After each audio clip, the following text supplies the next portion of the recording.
Jaji mkuu mstaafu Daktari Willy Mutunga anasema mchakato wa kurekebisha katiba kupitia mpango wa BBI ni dawa isiyohitajika katika maisha ya Wakenya kwa sasa.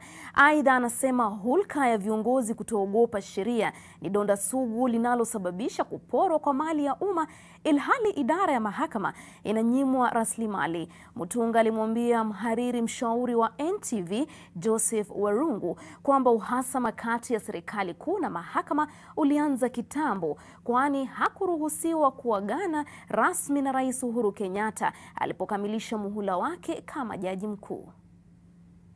Your time as Chief Justice, what was your experience of working with the executive and parliament? This was cordial. What we did in the judiciary, we realized that the notion of separation of powers, the separation of the three arms, is good in terms of theory, but when it comes to national interests, when you are fighting pandemic, when you are fighting terrorism, when you are fighting famines or earthquakes, they collapse into one because it's the national interest that you focus on. So we focused on what we called constructive dialogue. Okay, constructive dialogue where the independence of each arm was respected. And for the judiciary, we set up what we call the Judiciary Training Institute. That's where we used to have the discussions.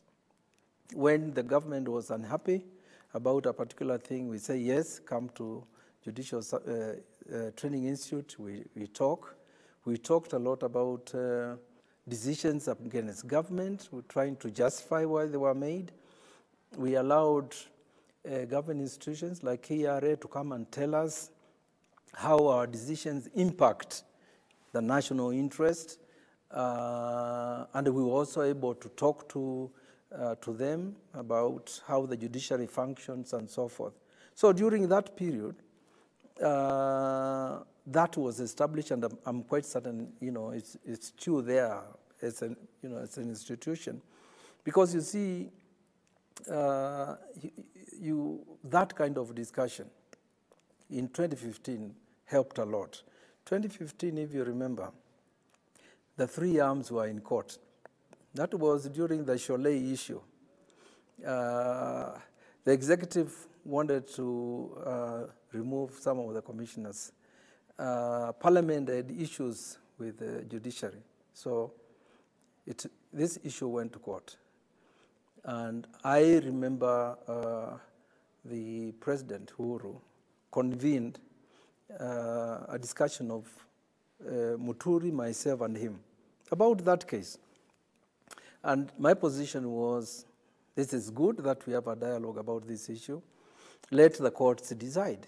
And the courts decided, and we all abided by that particular decision. Of course, when I left, I was a bit shocked when the president said I was activist CJ. The speaker said the same thing. I wanted to go and see the president and basically say goodbye. He wasn't available, so I wrote to him, which was fine, to tell him how the judiciary was. I still remain very grateful to the Speaker of the Senate, Ekwe. He invited me to talk to the Senate. That issue of the president's role in swearing in judges, and you have this issue of these 41 judges. So the question is, should the president swear them in and obey court orders? We had that issue also in 2015. JSC appointed judges, and the president chose to swear some and not the other.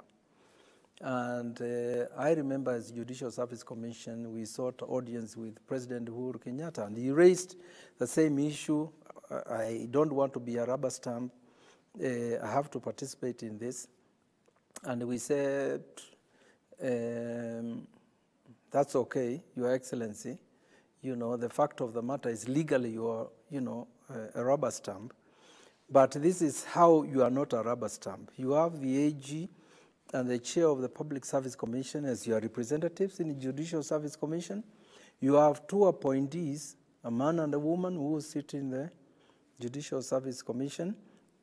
And when we interview judges, the public should know that the Judicial Service Commission seeks recommendations about the suitability of the candidates from NIS, which is in the executive, certificate of good conduct from DCI, that's executive, KRA, to make sure that people are paid taxes, that is also executive, anti-ethics and anti-corruption commission has to give a report as well, okay?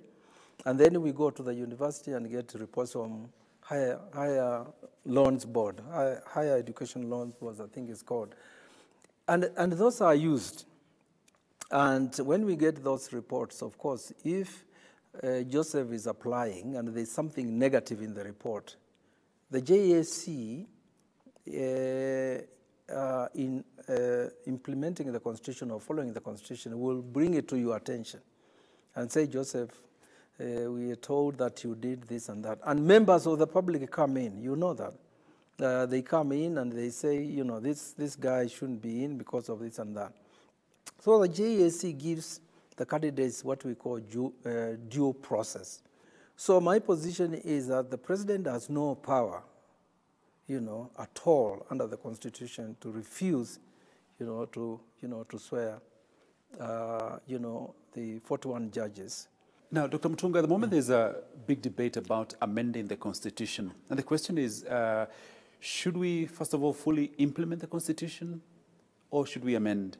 My view is that, and that has been my response to BBI.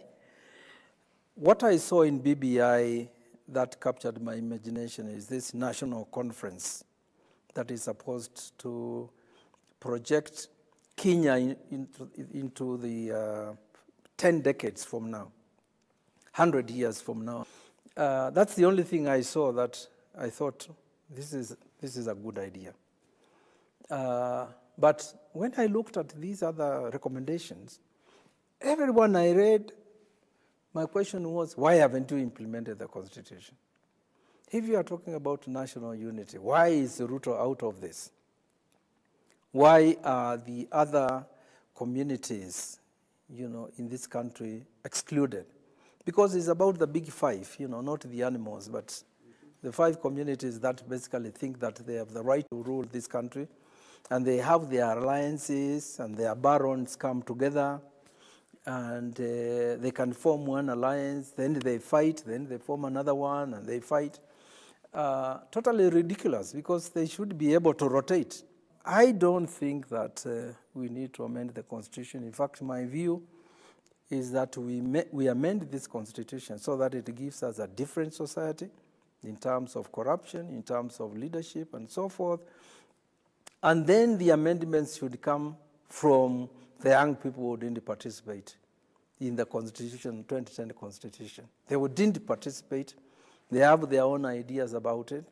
So they can rescue the weaknesses, of this Constitution. The CJ's office, it's quite a heavy responsibility. Away from it, do you feel, is your burden lighter? Right. I mean, 16th of June, 2016, when I left that place, yes. I tell people this, that I found myself in the shower every morning singing, "I'm free at last." Which is true. Was it that? People should sympathize with the president. He deals with so many balls in there. Institutions are very difficult to run.